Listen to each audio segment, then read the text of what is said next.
बिस्मिल्लाहिर्रहमानिर्रहीम। अस्सलामु अलैकुम वरहमतुल्लाहि वबरकातुहू।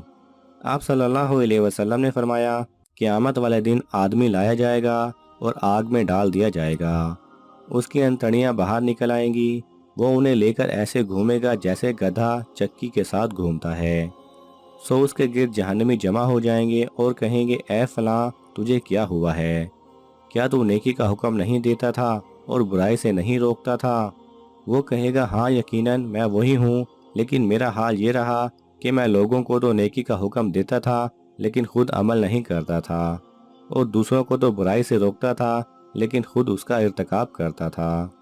यानी कि जहाँ हम लोगों को नेकी का हुक्म देते हैं तो वहाँ खुद भी उस पर अमल करें, और जहाँ लोगों को बुराई से रोकते हैं तो खुद भी उससे रुकने की कोशिश करें, वरना क़यामत के दिन हमारा भी यही हाल होगा।